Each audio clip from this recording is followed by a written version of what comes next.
for the last couple of decades, Australia and New Zealand have been on this really fascinating path, and immigration has played such a huge role in shaping their economies. Definitely. It's been a major engine for growth. There's no doubt about that. But what we really want to dig into today is, well, has that growth maybe come with a cost for the average person? Is there a hidden price tag? That's the million-dollar question, isn't it? We hear the big numbers, the GDP growth, but how does that actually filter down? How's it felt day to day? Exactly. And that's what this deep dive is all about. We're unpacking the economic effects of immigration in Australia and New Zealand, focusing on, say, 2005 to 2025. And we're using those excerpts from the Australasian Immigration Economy report that you gave us. Right. Our goal is really to get beyond the headlines, understand the contributions, yes, but also the challenges. We're looking for those nuggets of insight that might make you think differently. And like always, we're sticking to the info in your sources, just trying to pull out what's most crucial for understanding. So shall we tackle that big picture first, the overall economic impact? Okay, let's do it. So the report is pretty clear. Immigration is a significant driver of GDP growth, both Australia and New Zealand. More people, more economic activity, sort of makes sense on the face of it. It does, yeah. A bigger population usually means a bigger economy overall. But this is where it gets a bit more complex and maybe more relevant for individuals. Yeah. We need to look at per capita GDP. Oh, right. So the total economy divided by the number of people, an average slice of the pie, sort of. Exactly, because the report shows that while the whole pie got bigger, the size of that average slice hasn't always kept pace. There have been times in both countries where per capita GDP kind of stalled or only grew modestly. So that overall growth we hear about didn't automatically mean everyone felt richer or saw big economic gains personally. That's the nuance, precisely. And just to get a sense of the scale difference here, look at the 2022-23 net migration numbers. Australia took in, 536,000 people? Wow, yeah. Whereas New Zealand was around 12, almost 13,000. Huge difference. That scale difference must create quite different pressures, you'd think. Absolutely. And Australia's long-term trend, leaving aside the pandemic blip, was around 1.6% population growth per year since 2005. Pretty steady expansion. Okay, so with all these extra people coming in, how did that play out in the job markets? Was it mainly about filling gaps? That's certainly a key argument, yes. Addressing labor shortages is often cited as a primary benefit, and the report gives us some solid examples for both countries. Like where specifically? What kind of jobs? Well, in Australia, healthcare really stands out. Think aged care, nursing. The report actually mentions that registered nurses made up 16.2% of employer-sponsored visas in 2023-24. That's significant. Yeah, it is. Then there's IT. Things like the Global Talent Visa are bringing in people for software development, cybersecurity, and even mining, finding people for those very specialized roles. Okay, that makes sense. We hear about those skills gaps all the time. What about New Zealand? Similar story. Some similarities, yeah, but also some distinct features. Agriculture and horticulture are heavily reliant on seasonal migrant workers. They have the Recognized Seasonal Employer Scheme, the RSE scheme. Oh, RSC, right. I've heard of that. Yeah, it lets growers bring in workers from overseas for seasonal jobs, mostly in horticulture and viticulture. Very important for them. Okay. And like Australia, IT is another area needing workers, software developers, data analysts, and healthcare too, nurses, GPs, especially out in the more rural areas. Migrants are playing a big role there. So it definitely sounds like immigration is plugging some critical holes in the workforce for both. But the report also talked about a double-edged sword, didn't it? Housing and infrastructure. Yes, that's a really crucial part of the picture. Okay, let's unpack that. How does more people connect to those pressures?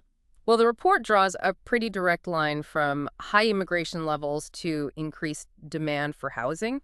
It's basic supply and demand, really. Right. More people needing homes. Exactly. And this is flagged as a key factor pushing up property prices and rents, too, in both countries. So going back to that earlier point, the GDP might be growing, but this puts real pressure on affordability for everyday people. And it's not just the cost of a roof over your head, is it? It's Yeah. roads, public transport. Precisely. All that infrastructure gets strained.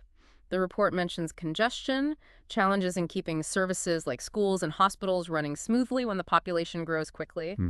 And it specifically calls out New Zealand's Golden Triangle, Auckland, Hamilton, Tauranga, as facing intense pressure from urban development linked to this growth. So the economic boost comes with these, very tangible growing pains.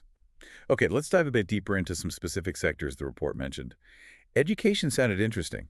Yeah, education is a big one, especially for Australia. International education brings in something like $32 billion a year. It's a massive export earner. 32 billion. Wow. Huge. And what's interesting, too, is how these students can potentially stay on, join the workforce, and help fill some of those skill gaps we were just talking about. It happens in both countries. Kind of a pipeline then. Sort of, yeah. Though, the question always is, are the skills they have exactly what the economy needs most right then? And are the pathways clear for them? That's a whole other discussion. True. Okay, what about agriculture?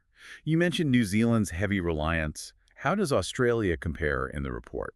It seems quite different, actually. The report implies Australia's reliance on migrant labor in ag is lower. New Zealand, with its huge ag exports, NZ $46.4 billion back in 2019, really depends on that RSE scheme for seasonal labor. So maybe more mechanization in Australia or just different crops? Could be a combination of factors, but it definitely highlights a structural difference in how migration feeds into that particular sector in each country. Interesting. And IT, we touched on it, but what's the main takeaway there? The main thing is that both countries have really leaned on immigration to build up their IT sectors. We're talking software developers, cybersecurity experts, high-skill roles that are vital for, the modern economy. They bring in specific expertise. Yeah. It does maybe raise a question, though, about developing enough homegrown talent in those fields long-term if the reliance on migration is so consistent. That's a fair point. Okay, so we've looked at the big picture, labor market, housing, infrastructure, specific sectors. Let's try and pull it together comparatively. What are the headline differences and similarities between Elias and NZ here? Well, the biggest difference is just that raw scale of net migration. Like we said, Australia's numbers were massively higher in that 2022-23 period. Right. But despite that, the impact story is similar in some ways. Both saw immigration drive overall GDP growth, but for both, that per capita GDP picture is, well, more murky, not the same straightforward positive story. And the sectors. Key difference is agriculture. As we discussed, NZ's much higher reliance on migrant labor there. But a key similarity.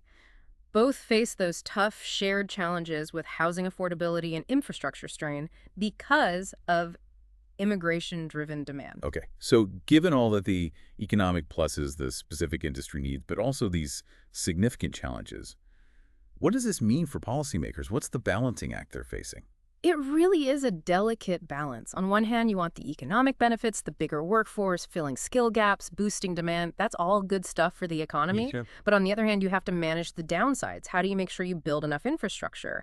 How do you keep housing within reach for people? How do you ensure the economic gains are, spread out fairly, not just concentrated in certain areas or sectors? Sounds incredibly complex. It is. There are so many moving parts, all interconnected. It's a major policy challenge for both Canberra and Wellington. So as we wrap up this deep dive, what are the main takeaways you think are most important for our listeners? What should they really hold on to? I think the core message is this. Immigration has definitely fueled economic growth in Australia and New Zealand over the last 20 years. It's expanded the workforce, filled shortages, boosted demand, no question. Okay. But that growth hasn't automatically lifted everyone's boat equally. And those pressures on housing and infrastructure are very real, persistent challenges in both places. Yep. It's not a simple win-win. Right. So thinking about all this, here's something for you, our listener, to chew on. Given everything we've discussed, the benefits, the cost, the complexities, what factors do you think are the most critical for Australia and New Zealand to focus on when they're setting immigration policy for the future?